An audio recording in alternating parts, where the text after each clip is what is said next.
Well, thanks for joining us, folks. My name is Rob Aubrey. I'm your host of the Productive Agent podcast, which is powered by Aubrey Home Loans. And thanks for joining us. And today we have our special guest, Craig Whiting. Craig is the owner, founder of Prime Real Estate Experts. And we're real excited to have Craig on here today. And so welcome, Craig, to the show. Rob, thank you for having me on. It's an honor to be on your show. Well, the honor's mine. And I say this almost every show. It's like one of the benefits that I never thought of when I was, planning stages of doing a podcast was, that I get to hang out with cool people every week. I just never, I didn't make that connection until after a while. I'm like, man, I'm really hanging out with some cool people. Oh, you know, thank you for putting me in that cool category. Hopefully yeah, my kids would agree with that, but yeah. yeah, yeah. Well, I used to tell my kids, I used to be cool till I had kids, so, you know, then they get older and then they realize, you're actually pretty cool anyway. So in spite of you. There you So, go. well, Craig, how long have you been in real estate? I mean, and how'd you get in it? That's always the first question people ask. So great question. I mean, I got in it out of default almost because I graduated shortly after 9/11 happened. Okay. And at the time, the employment market was not good. Right. I actually had a job lined up to be a strategy analyst for a semiconductor company up in Oregon. That company had done rounds and rounds of interviews, interviewed hundreds of people. And I flew up there with the final 5 contestants, went through their testing and different things, and they chose me as their guy. And then due to 9/11, they actually canceled that job. So I was shopping with the realtor. I was pre-qualified with the loan guy, and then they yanked the job, said, you know what, we can't expand this department anymore. So I graduated with nothing. I submitted applications. I submitted over 60 applications to various companies. And despite graduating with, a great degree, I got a business management degree. I graduated near the top of my class. I could not land a job anywhere. I went to work for Zions Bank at $10 an hour, maybe 10 and change an hour, Right. in their loss prevention department as I was looking for something. And what ended up happening is, went on to monster.com, which was sort of a new thing back then. And I submitted an application for a mortgage underwriter position in California with Provident Funding. And they called me and they hired me. And I was hired at $3,000 a month on a salary, which I was elated about. And then Right. there was some bonuses. And so I actually entered as a loan officer, trained at Provident Funding's headquarters in Burlingame, California for 7 weeks. What was interesting, I say loan officer, but they actually trained me as an underwriter. And halfway through the program, they said, hey, Craig, we actually want you to be a loan officer instead of a mortgage guy, underwriter guy. And I said, wait a second, pump the brakes here. I'm not a sales guy. I'm not a guy that gets on the phones. I'm more to this analytical guy who's going to approve loans behind the doors, where people aren't talking to me. And it was one of those moments in my life, one of those critical moments, like where a train is going down a track and then a switch happens and puts you on a completely different path than you anticipated. Right. And that was that moment. I had no choice but to accept their demand that I be a loan officer instead of a mortgage guy. So literally the very next day I'm on the phones, and there was a lot of cold calling, a lot of, sales inbound and outbound. And that singular moment changed my life. I would have been in an operations role for my career instead of a Right. sales role had that not happened. So now I got switched over, became a loan officer. I was their first loan officer to open up a retail branch here in Utah because they're usually just a wholesale lender. Right. And I opened up the retail branch in Utah in 2003 with 2 other people. Those 2 other people quit within like a few weeks because it's a sweatshop, very difficult job.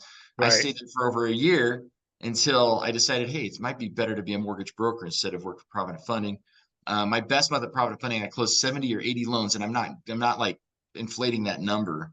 That was back when we could do streamline refis and stuff was super Right. easy, but I only got paid $8,000 despite closing that many loans.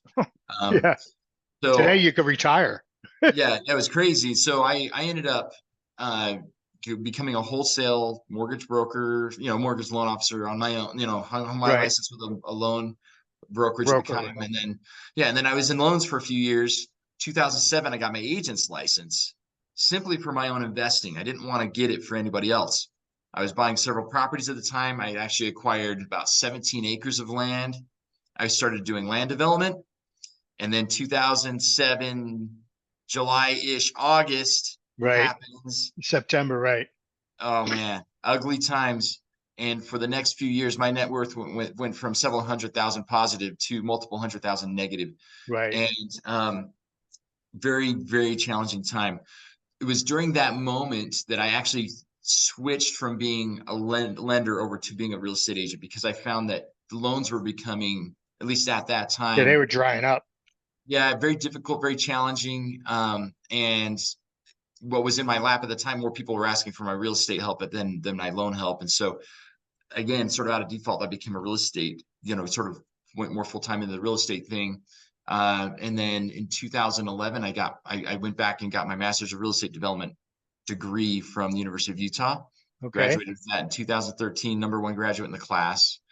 And the real estate market started to upturn in January 2012.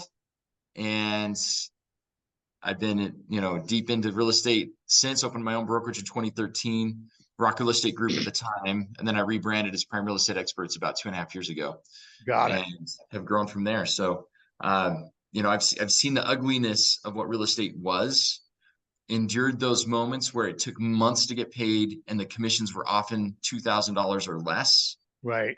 And you were in that realm too, Rob, and you saw that very same thing, and endured through that moment to get to where we're at today. Yeah. During them, we switched pretty quickly over to seller financing type transactions. Saved our lives at the Yeah. time. Rentals, it would have been nice to be able to do rentals back then, but the powers that be are like, nah. I'm like, they're all getting salaries, the guys at the, decision levels, but yet the agents are in bread lines, and yeah, because you had thousands of accidental landlords and you had thousands of people losing their homes that had to go to rentals. I mean, we could have picked up some cash, Yeah. if the powers to be would have allowed us, through the MLS and whatnot. Mhm. But now they do it, I'm like, well, we don't need it now. Right. Yeah, exactly. But so that's an interesting story. And so you merged recently, right? Didn't you? Is that what you did? Oh, so like in the last few months, McKay Realty actually, Right. yeah, merged with us. Yeah, exactly. So Right. With Marty, yeah. Marty McKay is the principal broker now here at Prime Real Estate Experts. Amazing, amazing, amazing man. Right. And I'm so grateful that he's part of our team over here. And Right. he brought agents with him as well. So we currently have 86 agents in our Great. brokerage, and we are growing and having a lot of fun. Right. And then so my record showed, I think when I emailed you, I think you had closed like 46 transactions in the previous 12 months. And so, and that's what shows up in the MLS. That doesn't count new construction deals that weren't online, Yeah. That would have been good numbers from the MLS. I've closed a handful of off-market deals. My biggest deal, I was blessed this year. I closed a $5.4 million transaction, not on the MLS. It actually was, and the listing expired right before we offered on it, and we closed it. But the MLS shows it as an expired listing. But right. anyway, my current year-to-date Well, you could have volume. had that. You could have had that listed as your production. What I need to do is go back to that listing agent and say, hey, you need to update this. No, So you can turn it into the MLS and it'll show no listing but buyer's agent. Oh, okay, good point. That way you get the credit for the top 500. Yeah, good point. Well, year to date, I've been very fortunate. Year to date, I'm at 22 or 23 million. Yeah, you won't need it then. Close volume. So I've been very fortunate, and that's my own personal production. That's not like a team. There's some agents out there that their brokerage is putting everything in the broker's name, and it looks like the broker's killing it, but it's not actually doing the deals. That's actually my own personal production. Right. And so what tell us about the $5 million deal. Was that land or is that a house? No, it's a land deal. Yeah. Okay. So as mentioned, I have a master's degree in real estate development. During that time, I was able to network into a lot of different developers, builders, and that kind of a thing. And gained a lot of expertise in land transactions. I and see. Right. which are fun for me because there's a lot of nuance when it comes to land, and in each land Right. deal is different than the next, and it's not as cookie cutter, and so it's Right. sort of exciting to work on. So yeah, I brought a builder to the table and closed that deal out. 5.4 million is 32 lots, and uh, anyway, I feel fortunate to close that deal. So do you get the list of vertical or the lots or anything? Not on that one, No. unfortunately, no. But Yeah. I've got some other deals under contract right now. I've got an 8-lot subdivision under contract with a different builder where I should be able to pick up the lots on the vertical Right. on the listings. Yeah. That was kind of my rule. If I bring in a land, I get the list. I mean, if you want to sell them yourself, that's fine, but you're not listing them with somebody else, you Yeah. know? Hmm. Yeah. It's like, or because I can find somebody else to buy the land, Right. Right. you know? So, yeah. So is that, would you say what would you say your ratio of land to just like helping people buy a house or sell Uh, a house? that's a great question, and I mix in some commercial too. But like this year, I closed an office building. Last year, I closed 2 apartment buildings. But I would say, I'm still probably 80% residential, Resale, right? and Right. yeah, and then 15, and then land is probably 15 to 18%, and then I throw in some commercial every now and again too. So Right. that's probably my mix. Right. What? And so what would you say is your number one lead source, lead generation? How do you go about because I mean, you're closing 40 some odd transactions, Mhm. let's say, 10 of them are not residential, 10 of them are not houses. So it's still 35-ish transactions, which is Yeah. quite a bit. And Mhm. so what would you say, how do you get your deals? I mean, where do they come from? This is a great question. I'm going to answer this. There's going to be some nuance to this Sure. answer, but let's start off with this. Let's start off with the fact that anything that is on our MLS is fair game to go sell and find a client for. And Right. so one of my strategies is this principle, is that buyers do not want agents. Mm-mm. They want properties. Right. And a lot of agents don't realize that. And Right. so all you need to do, or not all you need to do, but one of the big things you need to do is you just need to realize that they want properties and not you. So if you have the properties, suddenly they want you. Hmm. And so it's something I do every morning. I have active listing alerts, probably 50. And I can go back and count, but it's a lot of listing alerts that hit my inbox every single morning. That is what's feeding me data as to what properties are out there to go sell. I see. Then I can take that information and go find the buyers for those properties. And so that's one thing I do. So in terms of like lead generation, I don't do much marketing for myself at this stage of my of my career, but I one thing that does that is a daily practice is listing alerts hit my inbox at 8 o'clock in the morning. I can tell you Right. what I'm doing every morning at 8 o'clock as I'm going through and seeing what properties come up. And those properties, sometimes they're for specific clients, but often they're not. Often they're for my own knowledge, or they're Right.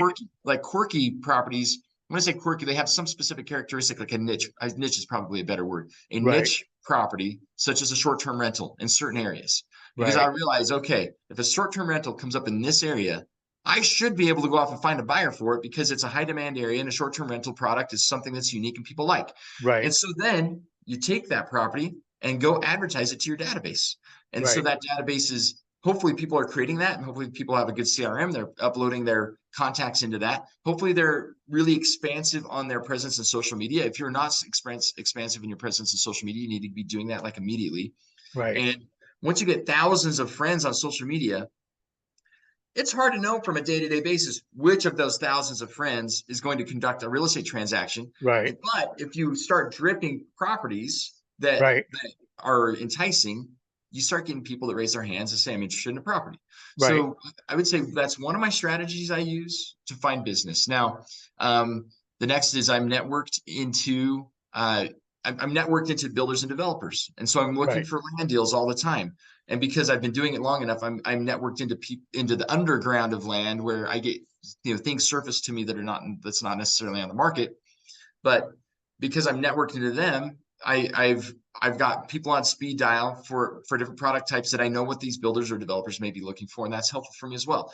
But the corollary to that is, look, there might be many people that are watching the podcast where land's not their thing. Land takes a long time to Right. close. Land has a lot of nuance. There's a reason why I had to go, I went to school to get a master's degree and to understand it.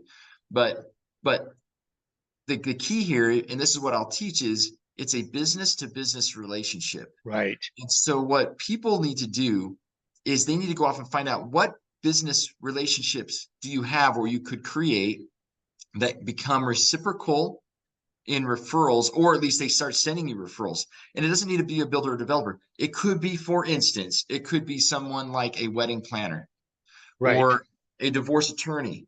And we throw these words out there. And what's interesting is very few people will pursue these, even though these are great opportunities. And so the ones that are going to win are the people that actually pursue and go after these things. And so you don't need to necessarily pursue land. You can pursue normal residential transactions, but go off and create these business to business relationships. Because Right. looking back at my career, my business to business relationships have given me a lot of referrals, such as lending relationships and builder relationships, developer relationships. I've closed a lot of transactions from that.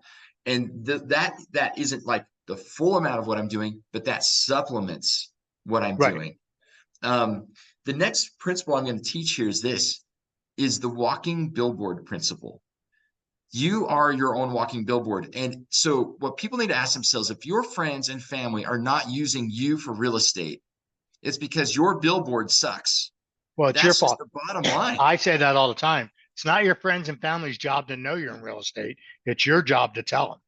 Yeah. And when you tell them you need to look good and professional, be like Right. the guy that they like. And so that now goes deeper into a subsection of soft skills that if an agent doesn't have, the agent needs to learn really quickly as to why Right. people would want to gravitate and use you as an agent. Something I teach here or that we teach in our brokerage, there are three principles we teach. We teach love, serve, and connect. That is the culture of our brokerage. And I believe one of the driving forces behind what I call the walking billboard, you being the walking billboard. Love, serve, and connect. If people feel that you love them, if you serve them and give them value outside of real estate things, and you're out there connecting to people, they are naturally going to want to use you as a real estate agent. I believe there's some statistic that the majority of people, I think it's in the 60% range, end up transacting real estate business with someone that's pretty much right in front of them. Like maybe even the first person they talk to. There needs to be a connection you form with other people. And we talk about connections. We don't talk about leads. We don't talk about prospecting because in our opinion, that feels transactional and numerical. Right. People are not numerical. People are not transactions. And we toss that vocabulary out of our language here at this brokerage because people are relationships. People are humans. People are people. So we do talk about connections. Like we are going to form connections and relationships with people. We have people in our brokerage that go out and door knock and do really well at it. But we are out there, we're saying, okay, we go out there and form connections with people today. Have that mindset. Right. When you go out and door knock, go create connections. This is not, we are not salesmen. We're out there to find people, build a relationship, and help them become millionaires through real estate. And anyway, so that's the other things. Like, I feel like the way I try to conduct myself with my friends and my family is in a manner where when it comes time for them to transact real estate, their first person they're going to talk to is Craig Whiting. But because over the years, I have developed a relationship based on love and service to them for non-real estate related activities. And just being that person, they're like, man, I really like Craig. I really like him. So when it comes time for them to transact real estate, I know I'm going to get a call from them. And so I have a lot of friends and family that call. In fact, if you were to go onto the MLS today and you look up the neighborhood in West Jordan at 7200 South and 1500 West, and you look up sales conducted by like where I'm the listing agent, and you can even then go when I'm only the buyer agent, and you see how many deals I close in that neighborhood. I lived in that neighborhood for 15 years. I have closed like 50 or 60 deals between buyers and sellers in that neighborhood. And we're talking like an 8-block radius. Right.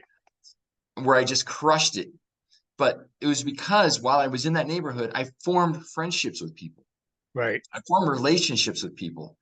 Totally not even pertaining to real estate, but the way I lived my life, the way I conducted who I am, they're like, man, we're going to have to use Craig when we want to sell. And then those sellers become buyers in other neighborhoods. Sure.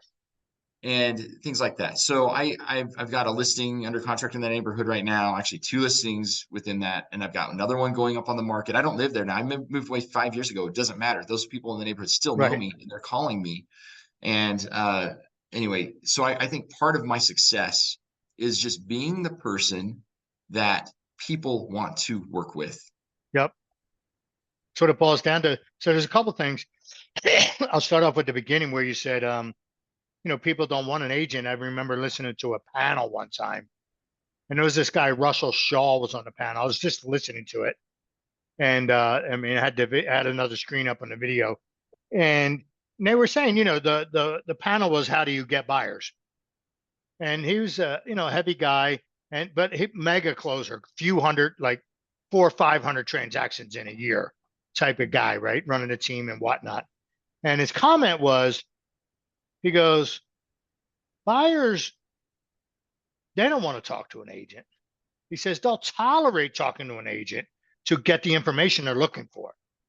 But make no mistake, they're not looking for an agent. So if you want to get buyers, and you said it so eloquently, he just said, his comment was, you just have to advertise homes for sale. He goes, now, how and where you advertise, that's the conversation. Yeah. But the idea that you have to advertise homes, that's the basic fundamental, Yeah. Always love that, Yeah, absolutely. You can be a brand new agent, and you can compete with someone like myself or Rob when you're doing real estate. You can compete with people like us easily. If you have the properties that people want, they Right. will use you to get that property because that's what they want. They don't want Rob or me. They No. want property. And that is just the key element in that Yeah, equation. they have a problem or a situation, if you will, and then our job is to become a solution for their situation. And their situation is, I live here, but I want to live here, Yeah. and I got, a spouse, children, cat, dog, and a turtle, and it's like, and I got to take this gang and, pack all this crap and sell this and buy that, and that's an arduous process. Yeah. Yeah.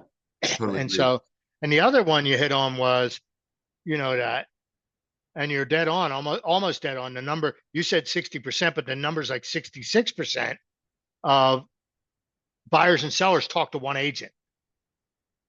Yeah. So the moral of that story is, be the first one to the table. Yeah. Agents are like, well, I don't want to show houses to unless they're qualified. Well, I get that, but I'll show them one house to run out there and get in front of them so that I could be that first one to the table. Yeah. Because if you're the first one to the table 2 out of 3 times, you got them. Totally agree. But there are a couple strategies we use in our, well, I'd say there are probably 3 strategies we use in our table, in our brokerage, to try to be first to the table. And one of that is door knocking. We have a really successful door knocking strategy we employ. Okay. But the reason why the door knocking works is because you are you're first there. Right. We also have a cold calling strategy. People may not like it, but we've got some cold calling that works. I got a 19-year-old kid in our brokerage that closed a $2 million deal off of a cold call. And this kid had no business. The kid doesn't even own a real estate property himself. Right. He goes off there and sells a multi-million-dollar property. And it was because he was first in. Right. And it goes back to the principle we just talked about, that 66% of people are going to use the person that they talk to. Right. So the next thing we do is we do I would say monthly real estate, like client events, and it's not quite monthly, but it's close to that. And so we are renting out movie theaters. We've done Easter egg hunts. We've rented out ice skating arenas, water parks, different things like that, where we don't even talk about real estate at all. We're actually sponsoring a 5K in Saratoga Springs, a 5K run that we created. We worked with the police department to do. The donations are all going to the police department, fire department, and the Green Beret Foundation. That's going to be happening in the month of September. And that's a way for us to get in front of people in non-real estate ways, but nonetheless, we're in front of them, we're connected. And then but it's back to love, serve, and connect, though. It's exactly what it is. Love, serve, and connect. People realize, wait a second, these guys are more than just right. They're not out here to find a commission for me. They actually care about me as a person. Right. And it's the culture that we, as the brokerage team, Marty, myself, and our staff, we are the ones that try to embody this for our agents, to where they realize, okay, I'm going to come into a brokerage where I will feel this from the brokerage leadership, that they're going to love, serve, and connect with me. And so, I find it a great joy. Like yesterday alone, like I had, one of our agents brought his mom in to see our new office. We've got a new office here in Lehigh, and she was walking through it. She came into my office, and, I was working on something. I set my computer aside and we started chatting for a little bit. And she just said, my son looks up to you so much. You have influenced his life so much. And that comment brings me great joy. Right. Great joy. That is the reason why we're doing this. Like, a brokerage is really more of a public service than people realize. I do totally this. agree. And you've seen the numbers on these, Rob. You know how these work. The brokerage is really, it's not a monetary thing. It really is not. As a brokerage team, Yeah, they're low margins for sure. yeah, it's really about giving back to the industry and giving back to agents and helping agents succeed. So many agents, and again, you may know the stats better than me on this, but within the first year or two, there's a massive percentage of agents that don't succeed. Oh yeah, And it's only like 90% don't make it yeah, in so 2 years. It's like, woof.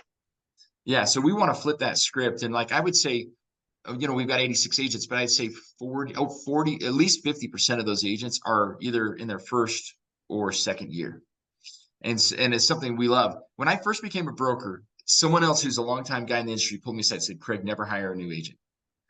And I thought in my brain, man, that guy is not someone I want to do business with, because the reason why we do these brokerages is to help the new agents succeed.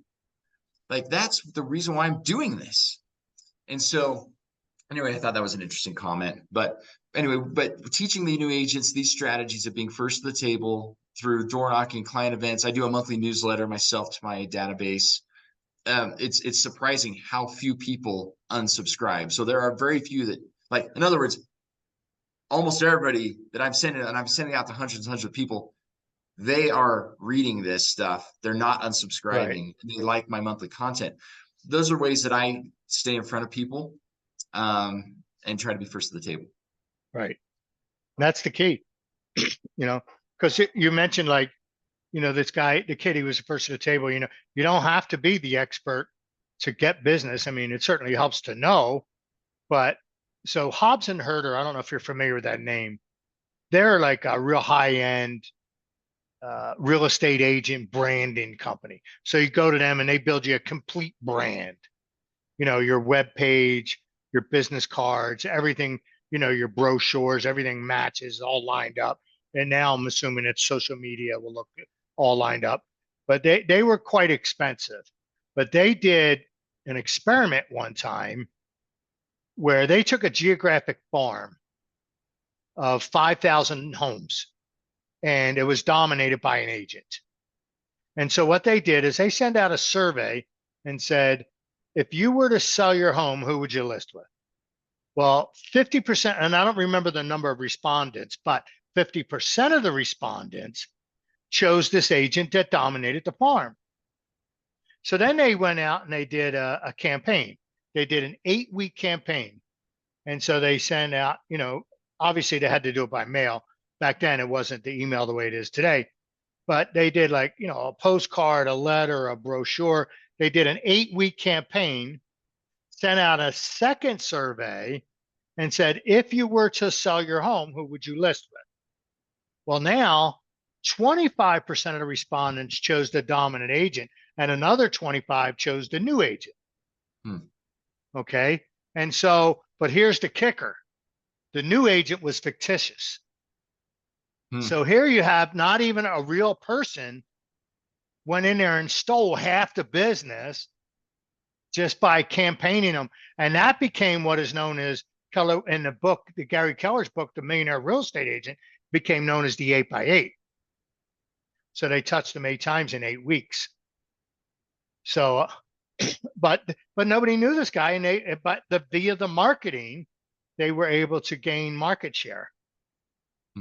That teaches an interesting principle, and it doesn't matter how much you know, what matters is how much people perceive that you know.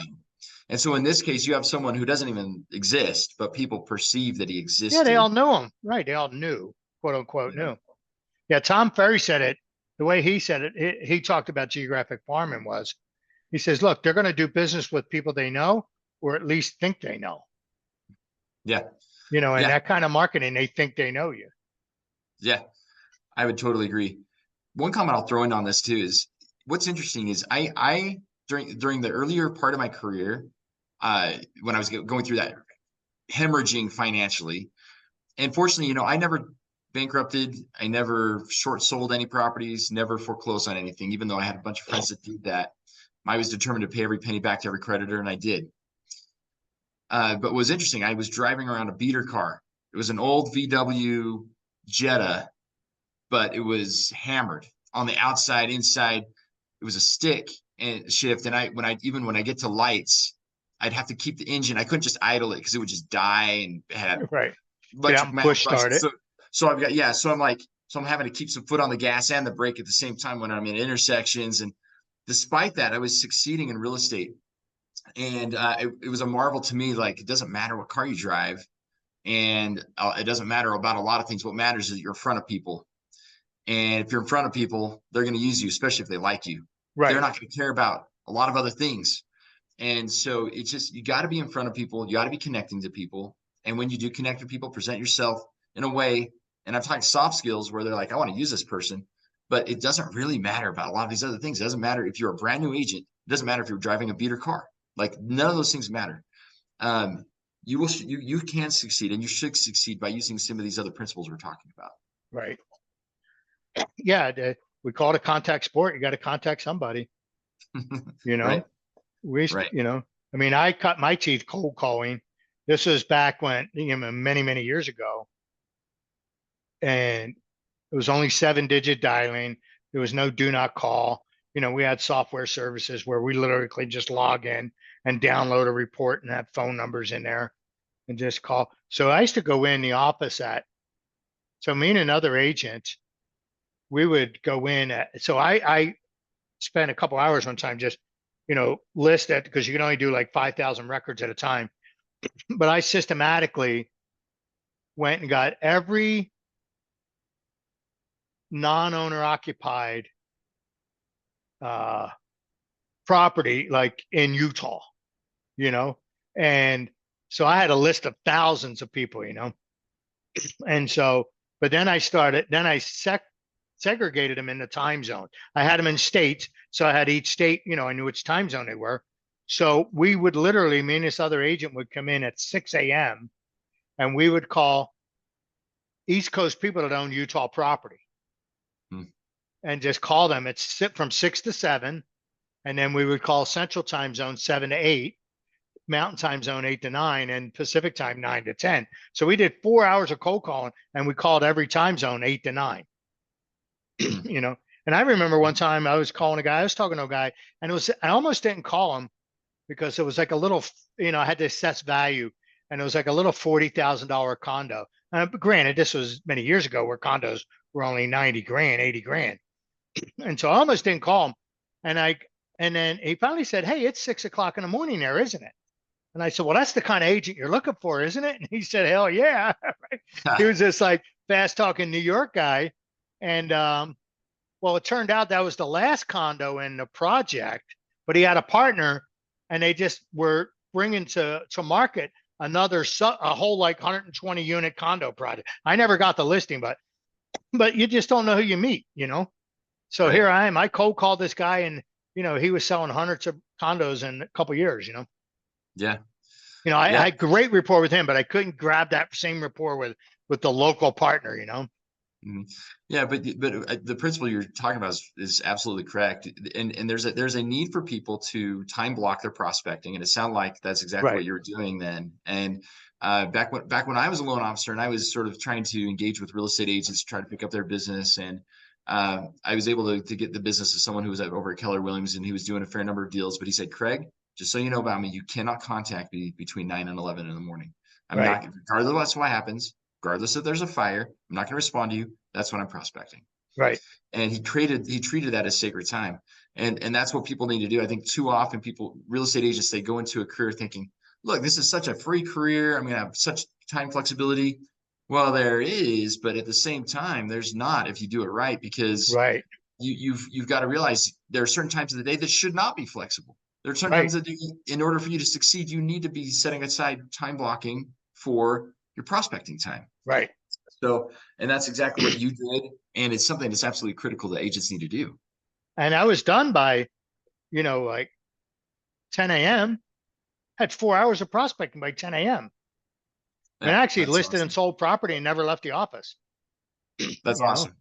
And that so was back at a day and age where it was harder to actually connect to people, because we didn't have the virtues of social media to help us out in our right, it was connecting all calls. strategies. They were landlines. There was a lot of no answers because they were at work.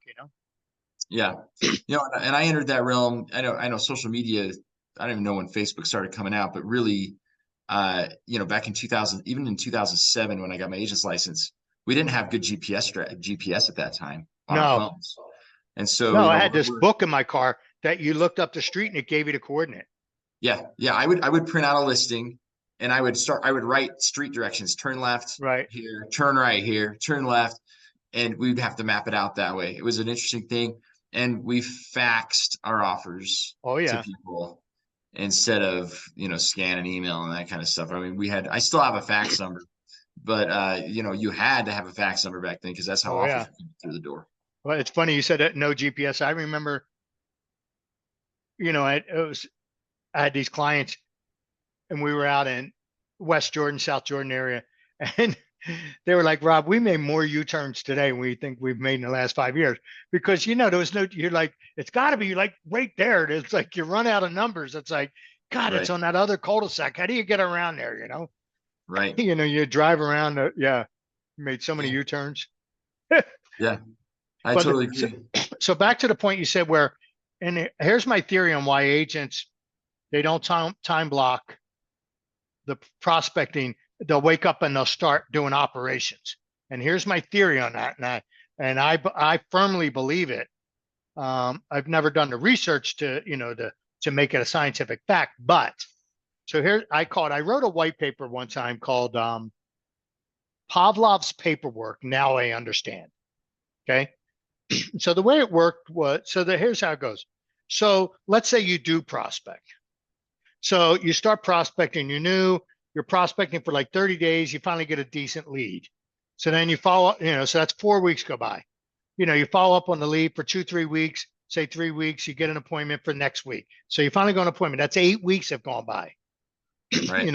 And then they don't list with you. So you follow up for another 2 weeks. That's 10 weeks. They finally sign the contract, but they're not ready to hit the market for 2 or 3 more weeks. So now you got 13 weeks go by. And then they finally hit the market. And then they're on the market, say for 4 weeks, they finally adjust the price 17 weeks. 3 weeks go by, 20 weeks, they go under contract. It closes in 24 weeks. I mean, that's almost 6 months. Mm-hmm. So what happens right before close? So what does an agent do right before closing? They run around like a nut finalizing paperwork. Mm-hmm. So the problem is, so what happens is the last behavior they did before Pavlov fed the dog was paperwork. So they start to ingrain in their mind that operations makes them money, because the activity that actually made them money is so far removed from the reward that there's no mental connection between the two. That is so beautifully said. So beautifully said. And that's why people hesitate to door knock. I had an agent, and as this back to this 19-year-old kid I'm talking about, I think he's still 19. He's closed 3 deals this month in the month of August. And I asked him, I said, okay, you closed 3. Great work. Where'd you find those 3? They were door knocks from months ago. Right. And so what people don't realize, you can go out and door knock today and potentially find a listing or a buyer Today, that will right. engage with you But today not or within the likely. next few days. Yeah, most of these people you're going to go off and door knock are going to be from months from now. So people don't realize the work you're doing today is to earn money, especially on door knocking. It could be money you're going to earn months from now. And like right now, we're here in the month of August. Guess what? We all nearly know how many deals we will finish this year by, Right. because of what's in our pipeline or which clients we're sort of working with right now. And yes, there'll be some more deals come in that I'm not aware of, because we still have a few months. But the prospecting you're doing today is to get money that you're going to have 90 to 120 days from now. You're right, because it is so disconnected. It's hard for people to feel the reward of today's prospecting. Right. And then as soon as they have a contract, oh my gosh, time to go It's out and get operation time. disclosures and do this and get the inspection, do all this. Man, I'm earning money because I'm out here doing this stuff. And that's actually not where you're earning money. And then because you've now spent your time doing that, it's the hero to zero philosophy that you can Right. be a hero 1 month in all your closings. And hey, where are your closings next month? Well, you don't have any because you spent your time in the operations world, Right. which doesn't bring in new business. It just helps close current business Right. and can be delegated. And so part of my success in being able to consistently do as many deals as I do year in and year out is because I've got the operations delegated to other people, Right. and they're helping with that. Last night it was my birthday. It was a birthday for one of my daughters. I've got 5 daughters. This is daughter number 4. She just turned 17. And anyway, an offer got written last night on a property where I never talked to the buyer, and I never talked to the listing agent, and I didn't write the I didn't write the rep C, because my staff had done that for me. And You it is jumped one of my in. clients that I've talked to, that I've Right. delegated certain things. And this was an after hours certain circumstance, and my staff was in there and took care of all of that. And I woke up this morning to a listing agent saying, hey, call me, let's talk about the offer you wrote, Right. which I did nothing to do. But the operation side of it is not where agents should live in. No. It's a problematic world to live in, and they got to be on the sell side of it. So the key to that, though, so what I tell sales managers or whatever leaders like yourself is you have to come up with a way that, and it has to be inexpensive or you can't afford to do it, but somehow you have to reward your salespeople for the right behaviors. Mm-hmm. So, and you could do it at a sales meeting, like you can create what they call perfect week. So perfect week is I've talked to so many people a day, I did so many door knock, whatever it is. And you can actually sit down with each individual agent and let's describe what a perfect week for you looks like. And if they get their perfect week, you honor them at the sales meeting, hand them a $20 bill. Just have them stand up, honor them for having a perfect week and say, here's $20. I love that. I love that concept. We're working on something like that currently. We're working on it's a bingo game that has, so we created these bingo cards with the activities we want agents to be doing that will be productive as agents in the sales Right. world. And if they come and they've done certain things, they could potentially get a bingo. And if they get bingo, they get prizes.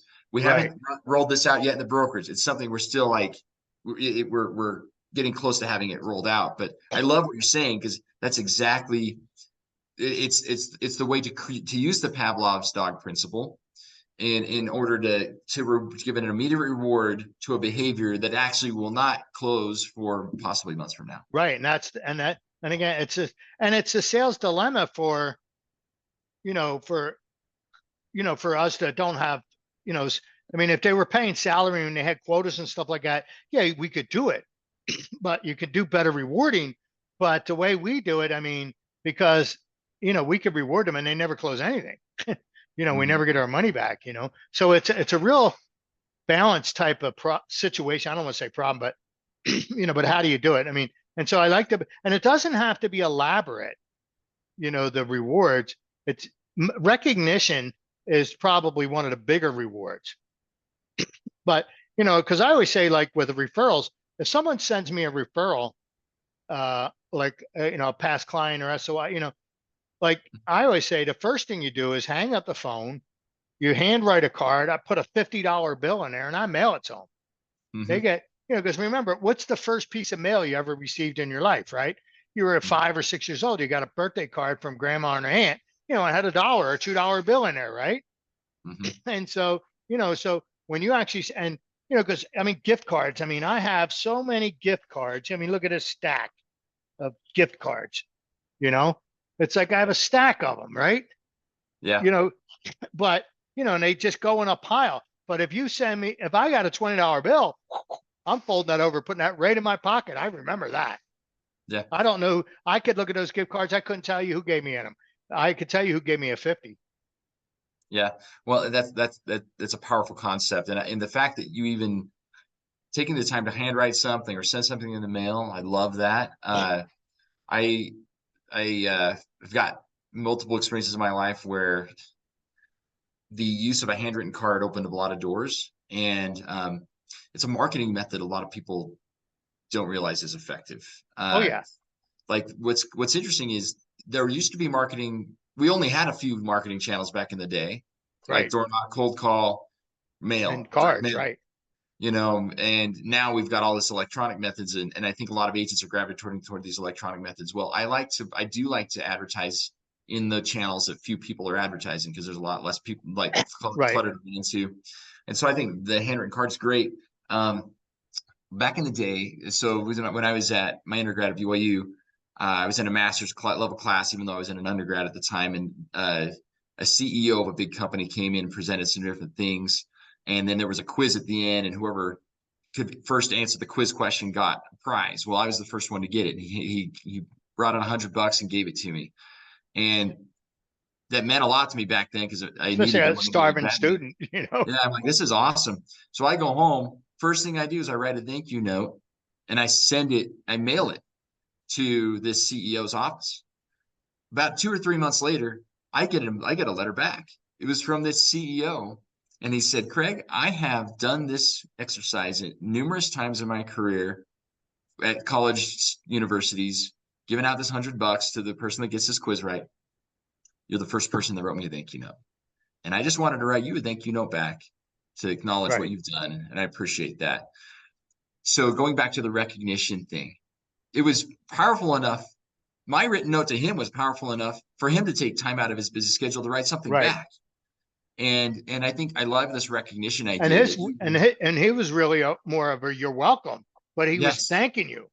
yes, yeah. And so that you show appreciation to your referral sources, that you show recognition to the agents. I think that's powerful. We in our weekly meeting we do a weekly recognition of accomplishments during the prior week from agents. So we do try to use that as strategies to help our agents and give them that recognition that they're looking for. Right. Yeah. So I wrote another, white paper, if you will, which white paper is just a fancy term for a blog post, and so, but it was called efficient versus effective. Mm-hmm. Right. So like email is very efficient, right? You could send one email with the same energy. I mean, 1,000 emails with the same energy as one, right? Select all and send it to everybody, but a handwritten card, is, there's there's nothing efficient about it. And so, where Right. the email is totally efficient, but how effective is it? Right. Right. But a handwritten card has no efficiency, but highly effective.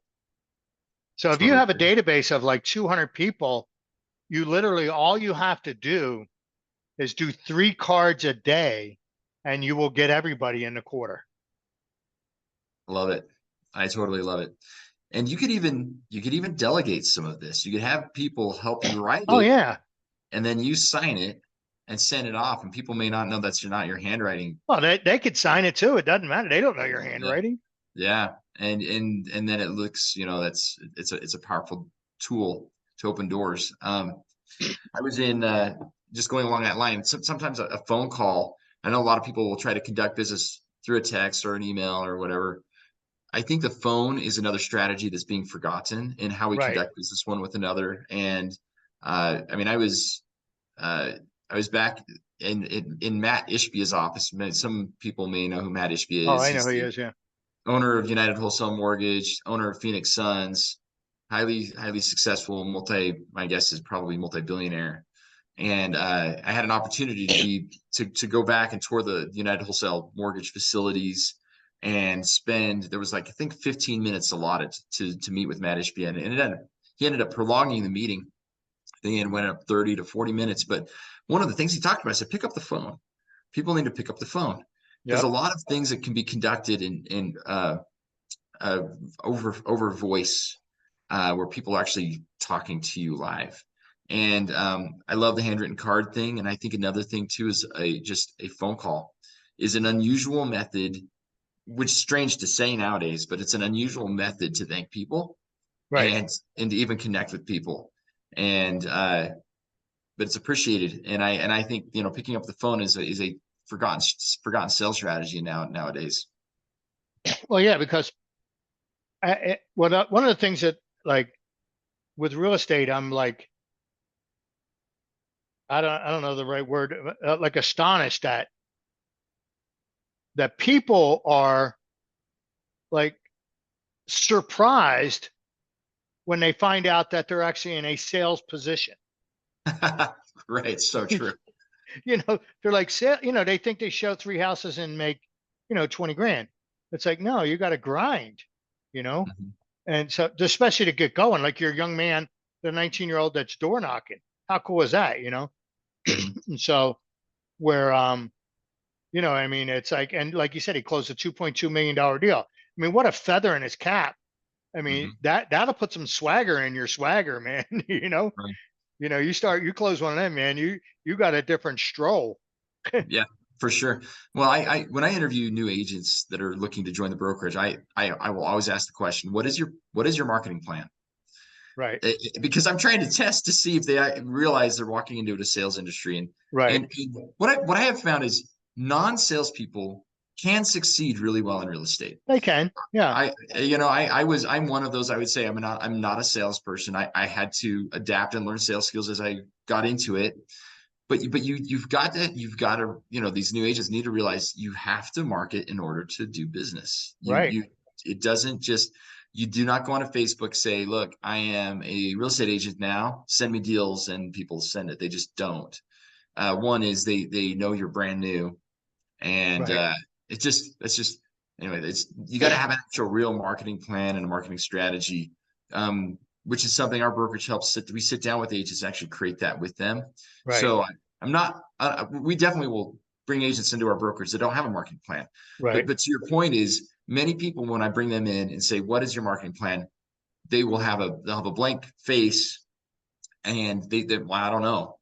Okay, and I just say, okay, I just want to set some expectations here, because they're right, wondering how soon am I going to get my money back for the dues I'm paying for the board and get on right, MLS and all this stuff. And I'm like, okay, well, it's going to depend on a few things. What's your marketing plan look like? you know, right. and anyway, What's that? but yeah, but it's a joy. The joy, I think, part of what we receive and why we do what we do, and is taking individuals who don't have a marketing plan. We help them develop one, and then when we start seeing them close deals, we're like, oh, that's awesome. Right. That's cool. Yeah, that was, when I was an agent, I loved first time home buyers. You know, I loved the experience and the feeling that I got when I met them at the house and, got the keys out of the lockbox, and handed them the keys where they walked in the front door for the first time when they owned it. They've been in the house a couple times, but now Yeah, it's theirs. And yeah. so, boy, that the feeling that I got from that, I mean, there's a couple instances that I can recall, some of them are like 25 years ago that just still today, they warm my heart that, Mhm. I was a part of that family's history, where they Totally. bought their home. I think a lot of people, and I tell this to my agents, a lot of people live their life in a way they are simply leaving footprints in a melting snow, Right. where they have no impact on others or no impact on society. And what you just described about this first-time home buyer, you left, that wasn't a footprint in a melting snow, but rather that No, was like footprint in concrete. right. Like, Across their heart. yeah, you're going to see that. You're part of their history. You're part of who they are. And my guess is one reason why they're so appreciative is probably because of the way how you handled the human aspect of the relationship during the transaction Right. as well, where they Yep. were appreciative of who you were, and you helped them accomplish something significant. And what we've seen from statistics, 90% of people make it to being a millionaire through the avenue of real estate. And so we have that obligation, that responsibility, that opportunity to help people become millionaires by making great real estate choices. Right. Yep. Exactly right. So, and then like you said, so that same thing, I got that same kind of heart's desire feeling when I helped agents, become successful, Yeah. when you take them and double their business or the first time they've ever made six figures, Yeah. Yeah. just, it warms your heart. Yeah. And that is my guess with you, Rob. Not guess. I know this was going to happen. Your funeral, which is hopefully decades still from now. But Me when too. that day happens, people are going to be filling up that, your funeral hall, coming to thank you for what you've given to other people, and, how you lived your life, the influence you've had on people. That is something money cannot buy. Yep. But really, when it boils down to it, why are we in this mortal frame right now? It's not because of our own self-aggrandizement or self-comfort, but rather, how many people can we help and bring joy and success and progress in their lives? Whom can we influence? Whom can we Right. affect? And when you wake up with that being your motive, the rest of life comes into perspective, sharply into perspective, and real joy is found at that point. Real Right. joy, cracking into that sphere, that it's a higher transcendent feeling of joy when you have that kind of effect on other people. Right. Exactly. And it never gets old, and it takes the grind out of it. I mean, when you're, quote unquote grinding, Mhm. it, because of you exist to serve, it takes that grinding feeling out of it. Absolutely. That's why I'm just looking for the one. Yeah, that's why we have every day when people come into our office, before they can get into the training room, they have to turn a corner in a corridor where it says love, serve, and connect. Those three I love words that. that are up on vinyl, up on the wall. So as they come in, before they, on their way into the training room, they see love, serve, connect, and they realize the heart of what we need to be focused on. Right. Man, that is awesome. I love that. Love, serve, connect. I mean, I wrote that down. So that was the only note I wrote down was, for our whole meeting. Because I don't know if people realize that I'm doing the interview, but I'm always taking notes. Right. I learn, because I'm a student of our industry. Mhm. And I learn, and this is kind of where I get the learning from, so I mean, I go to webinars and seminars and still learn, but when you reach a level where the learning it's different. I don't know the right, I don't want to create this picture that I know too much or anything. It's Oh just that no, yeah, we have to be you have a students of. smaller circle that you can learn from. Right, right, right. But the ever learning process is so awesome and admirable that you recognize that. I recognize that in myself as well. Like, this is Right.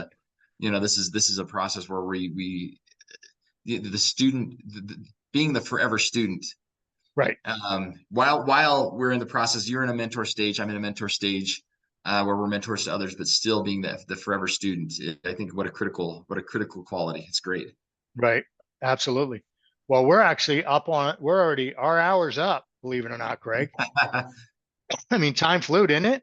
Yeah, it was a joy talking with you, Rob, and talking about these real concepts that I think are very impactful for agents. Right. Yeah. I agree with that. And I hope, and this one here should get good feedback from, so we'll see. Yeah. So, well, anyway, well, I'm going to sign us off. So thanks, folks, for joining us. Our special guest, Craig Whiting. He's the founder and owner of Prime Real Estate Experts. And of course, I'm your host, Rob Aubrey. I'm the host and founder, operator, and chief bottle washer of Productive Agent Podcast. And Productive Agent Podcast is powered by Aubrey Home Loans. So, well, Craig, if somebody wanted to get a hold of you real quick, I forgot this. How would somebody get a hold of you? Oh, that's a great question. I mean, yeah, they can go to craigwhiting.com. Okay. I own that domain. primerealestateexperts.com. Sure. It's another way. It's probably, you If can you're an get my agent, contact. he's in the MLS. Yeah, you're going to find me either of those ways. But yeah, if you go to my website, craigwhiting.com, I don't spend much time like building my website per se, but it's Right. going to have all my contact information on there. Right. Yep. So great. Awesome. Well, thanks again, folks, for joining Productive Agent Podcast. This was a very awesome day, and thanks for joining us.